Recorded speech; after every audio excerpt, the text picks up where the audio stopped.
Welcome everyone to another episode of Football with the fellas. It's All About Big Blue.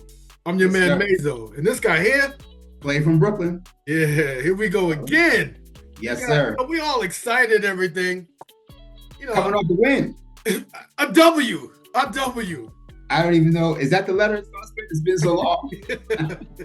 It's better than an L that we saw so many times. It's an Yeah, we have our share of those. exciting game. The Giants had a very exciting game against the Seattle. Yeah, the Seahawks. Yeah, and you predicted the win. I give you props because I wasn't ready to do that. I couldn't go that far. But you were right. I told you I had to be optimistic about these guys. As long as they're not mathematically out, I'm going to be optimistic about it. You got to find one thing, at least one thing. Agreed. And honestly, what I took away from it the most was we did it without Malik Neighbors and Devin Singletary. Yes. And so other people had to step up. Yes. And they did. And it's funny, one of those guys who stepped up was a guy you said we should be trading. Absolutely. I was trying to get Darius Slayton out the door. I couldn't, when I was watching the game, every time it was a pass thrown to him, I was like, you should be in a different team. It was up there that play for Brooklyn. You wouldn't be in the Big Blue right now. What's up? Wouldn't be here. Yeah, but Slayton came through. In a big way. And again, even when I wanted to trade him, it wasn't that I didn't appreciate him. I just felt like that was the one position group we had some excess in and could shore up some of the weaknesses. And he had the highest trade value. And I was trying to get rid of him while it was still high because I was afraid that it would start to drop week by week, that he wasn't getting the ball. But this game really re-energized both him and his market value. That's true. If they are going to trade him, they could get more for him now than they would have got before this game. That's true. It's like he scared me at the beginning when he got a pass and he dropped it. I was like, oh, no, this can't. But then everything after that, I love that it's funny that they were throwing those slant patterns. Right. And they finally seen the guys are laying. It's funny, I didn't understand it either. Their defense was laying off of them, off our receivers. Right. So good that Daniel Jones decided like a two-step drop and hit those slant patterns. And they were even doing the with the little screen patterns to the backs. Yeah, no. I love that. I was like, yes. They were mixing it up nicely because they also took a couple of deep shots, right? So they had to.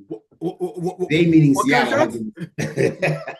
There was some deep shots, and Seattle had to respect that, especially after they completed one, right? Right. But even when Jalen Hyatt was in the game, and he got a lot of snaps, he played a lot Sunday. Even though he didn't get targeted once, he did draw two holding penalties. Right. So that tells me that he probably had his man beat those two times, and the guy just held on for dear life. He also blocked well, but I'm saying he also went deep enough times where they had to respect that. I was so happy to see him in the game. And like you said, he didn't get any targets, but I saw him go deep a couple of times. Like, thank you. Yes. You guys at least thinking about it with this guy. Right. Now, and he threw some good blocks. He and Wan'Dale both block much better than you would think. They sure did. Them for their size. It reminds me of Sterling Shepard. Sterling Shepard was our best blocking wide receiver in the last 10 years. And he's also not a big guy. Right. That's who Wan'Dale is. Like you said, that's who Wan'Dale is right now. That's what he reminds me of. You're right. You're right. But I will say this, though. At the beginning of the game, I thought it was going to be one of those bad ones because when I see Daniel go back and trip over Andrew Thomas's foot, and then he went down, I'm thinking, oh, no, and he fumbled. I said, no, we can't start the game off like this. We just can't. But, two screen passes in a row. He came back. Two screen passes in a row to Tyrone Tracy. Exactly. It was, to Eric Gray, excuse me. To Eric Gray. Hey, let me tell you something. You mentioned this a couple of weeks ago too, that when the offensive line got healthy, they could show how they could be. And that offensive line, I want to say, in my opinion, they really played well. They played well. They were protecting them. They opened up holes. They opened up holes. They protected Daniel Jones. They allowed us to, keep Seattle's offense off the field. Yes. Sustain some drives. I was saying to you last week, we had up until last week, all five players played every snap of every game. Well, Now, yeah. John Runyon is sick this week. He's missed practices this week, so I'm not 100% sure he's going to play this week.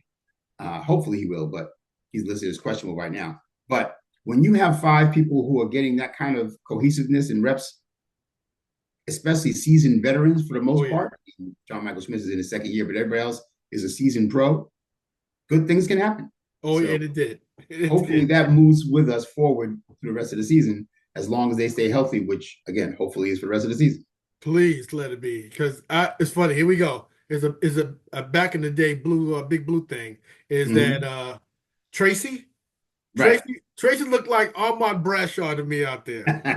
He's not a burner, but he'll make a move in the hole, get out the hole, break it. But a guy's running beside him. You know he's going to catch him because he doesn't have the breakaway speed, but he has enough to get about 25, 30 yards. He's not going to burn you all the way down the field. And that was Tracy. He was playing just like that. I enjoyed the game. Listen, he had a very good game. I was just looking at the stats. So he had 18 carries for 129 yards rushing. And Darius Slayton had 122 yards on 8 receptions. So they had 250 yards between the two of them. If you got 2 guys with 250 yards of production and Slayton caught a touchdown pass, right, you're going to be doing well. You're going to be in that game and have a good chance of winning that game, especially when it's not even your best players, right? It wasn't Malik Neighbors. It wasn't Devin Singletary.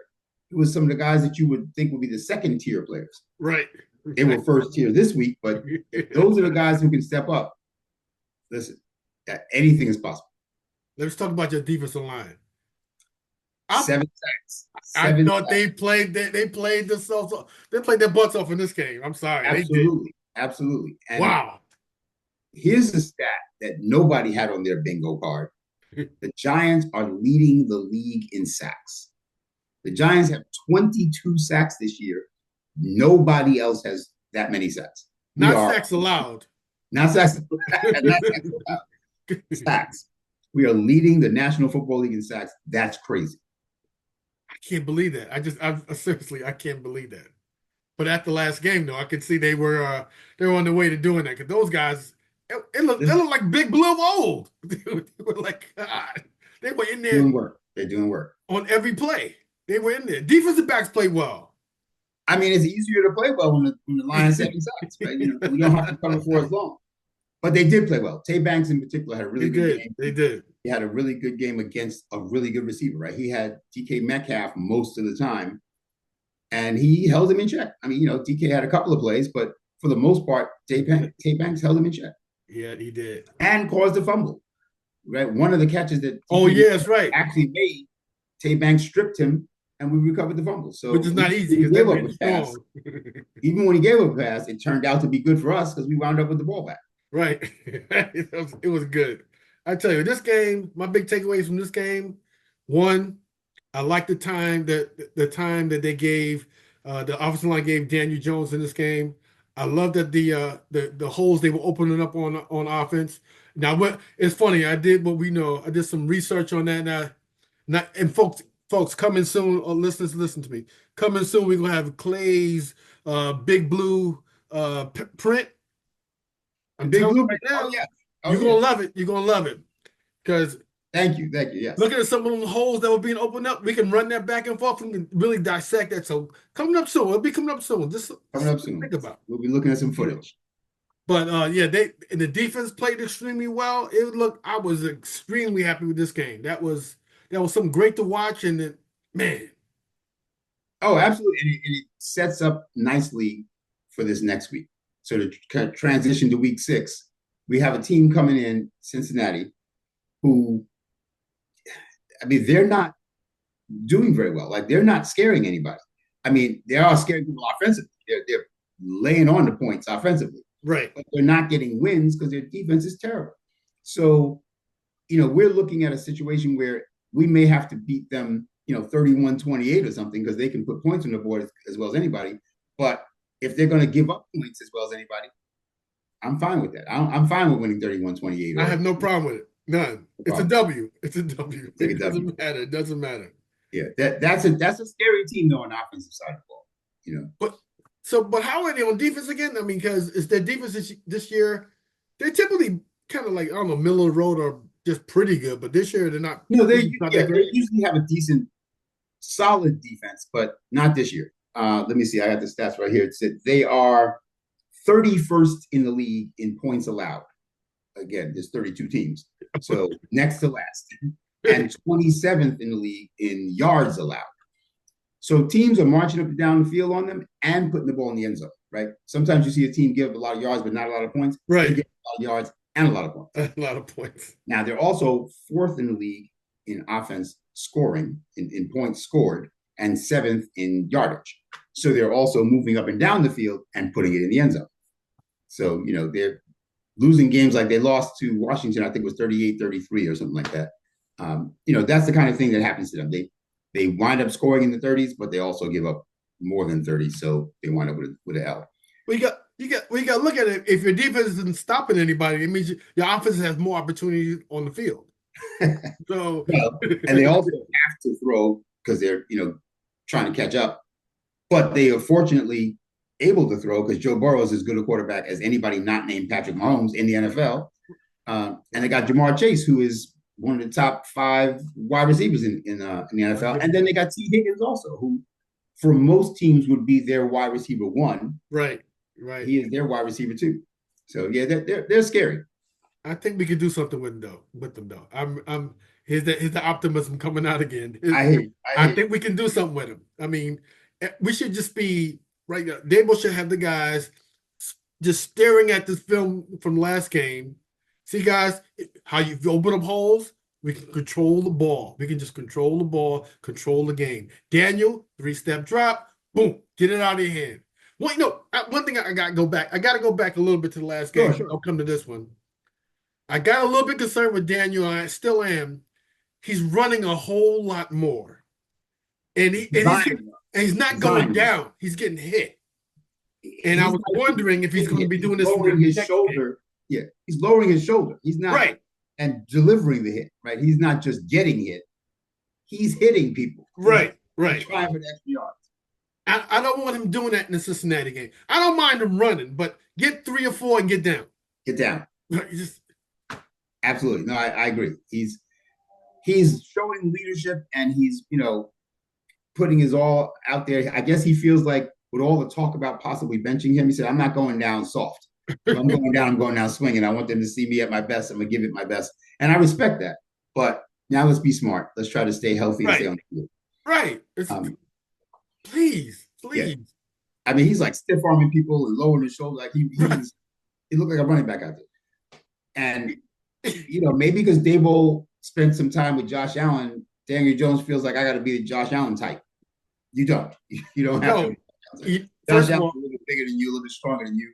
Right. And I don't need you to be that. I need you to not at all. We don't need you to be that at all. You had your share of injuries already. Let's not roll the dice. Right. Well, we're at game 6 now? We're coming up on week 6. Week 6 now, right. And Daniel's not playing bad. Daniel's doing well. If we had a kicker in the Washington game, we would be tied for first right now. True. Facts. We would be tied for first in Facts. the game. If we had won that game and we had a kicker, I think we would have won that game. Facts. Washington hadn't quite hit stride yet. Now, since that game, they are just killing people left and right. But not killing. They're not winning by a lot, but they're winning. They're winning. Winning. And almost never punting. Like their punter is like the Maytag repairman. I heard somebody say he's like the Maytag repairman. Just sitting around with nothing to do. But on to Cincinnati, as Bill Belichick has famously said, on to Cincinnati. Cincinnati is, on paper, a better defense than their production. Like their production, like I said, is 31st in the league in points. But they have Trey Hendrickson coming off the edge as a defensive end / outside linebacker, who is really good and very underrated. And he's good against the run and the pass, but especially against the pass. He will get to your quarterback. So we really have to make sure that we, pay attention, find out where he is, and make sure that we keep him off of Daniel Jones. Former Giant B.J. Hill has missed some time this year with injuries, but he's healthy again and he's back. He's a solid inside presence. So, they've got some people on the line that can cause us some problems theoretically.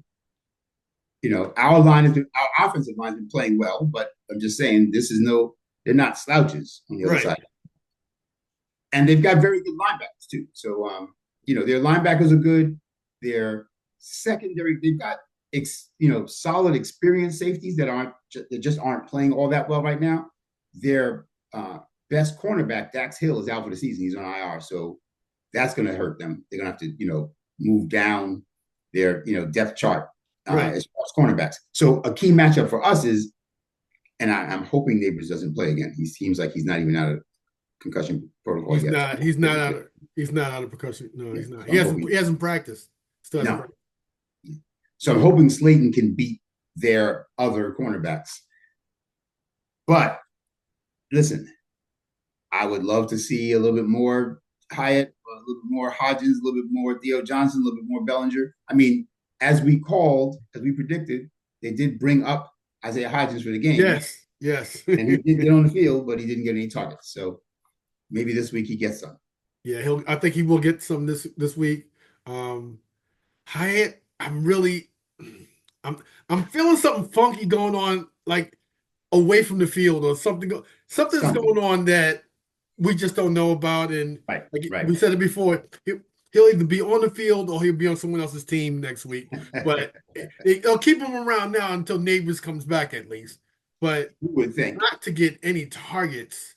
That's crazy. And this would be a great game for him to get targets if the team doesn't have a great defense. This would be a great game for it. Listen, he got some snaps though. I'll give them credit for keeping him on the field. They just have to find a way to get the ball in his hands. Okay, I'm going to make a bold prediction on that one then too. Here's another one. Every week I try to do one of these. Mm-hmm. Hyde's going to get like 2 receptions in this game. Great. Over 30 yards. 30 yards. I see a deep hook pattern for him also. I see it. If their secondary is sorry, this will be a game. It's funny because if the Giants did want to trade him, it will up his value. He won't be. No, you're right. You're right. You don't want to trade him not getting any targets. Throw him the gosh darn ball. Just throw him the ball. Throw him the ball. Show the league what he can do, and then if you want to trade him, you get more for him. I agree. That's a great plan. It's going to be him. Hodgins going to get some great passes in this game. Of course, Wan'Dale's the guy. I love when they started using him out of the backfield. Getting him a little like 5-yard little swing pattern, get him out there. That's fine with me. I like that. I really enjoy the first guy miss. He is very good at making the first guy miss. Right. He moves the chains by catching that pass 3 or 4 yards short of the first down, and then makes that first guy miss, and then lunges for the first down. And you know what? You got to have one of those guys. Yes. You don't always have time to hit the 12-yard pass, but you can usually hit the 6 or 7-yard pass. And if he can turn that into 12 yards on 3rd and 10, win it. That's what you need. As far as injuries, and I know we haven't talked about that yet, but so they have a couple of people who are at limited or not practiced yet this week. They've got Zach Moss, their running back, has an injury. Mike Gesicki, the tight end, has an injury. Chase Brown, the other running back, has an injury. So both of their running backs are, not 100%. We just found out that Kayvon Thibodeaux is going to be out for probably a month or 6 weeks. So for a broken bone in his wrist. So that's going to hurt. So we're missing Kayvon Thibodeaux. But we also had, like I said, John Runyon is sick. He has some illness. I'm not sure what the illness is, but they just wrote illness on his injury report. So he hasn't practiced this week.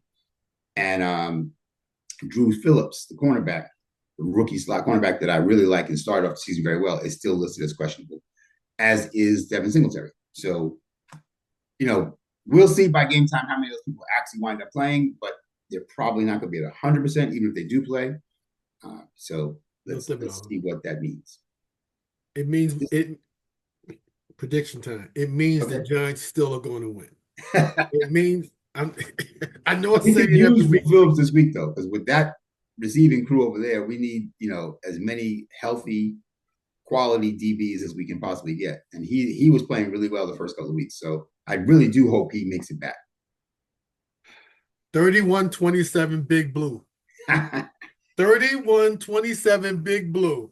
I'm letting you know it. I hear you. Oh, wait, are we playing? Oh, wait, is that at home or is that in Cincinnati? That's a game. Home game. It's a home game? So we are, I think, if I remember correctly, the betting line, not that I follow that at all, is that we are like a field goal underdog, even though we're at home. So that's a little bit disrespectful, but to a team that's not exactly setting the league on fire with their record. So as long as we score every time we touch the ball, if it meant a field goal, if it meant field goals, that's fine. As long as we keep 31-27, Big Blue. I would be thrilled with 31-27.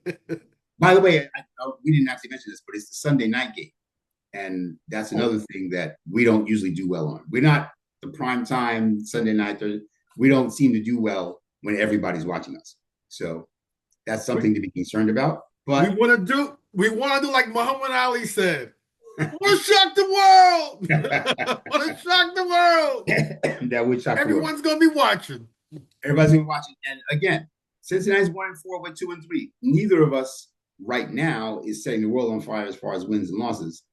But the loser of this game is really going to be behind the 8 ball as far as any kind of postseason helps. Cincinnati's team that people thought were going to the playoffs. If they start off 1-5, that's not going to look so promising. Right. They're going to come out desperate. They're going to come out. It's okay. That's okay. That's all right.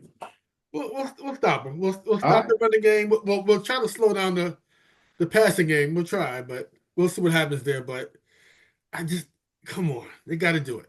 We need it. They're going to do it. I'm just crazy. I like the optimism. I hope that we can live up to your optimism. Big Blue is hearing you and they're feeling you like, oh, let's do it for George. All right, buddy.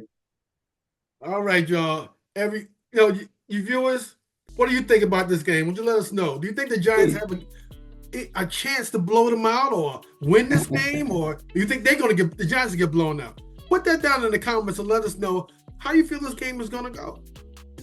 Let us know about it. And while you're down there, friends, like, subscribe, share, all that good stuff. Yeah, because you enjoy, kicking with us. We enjoy talking to you. Absolutely. It's all fun. All right, Nazo. Football with the fellas. It's all about Big Blue, baby. There you go. Until next time, y'all. Peace. Peace.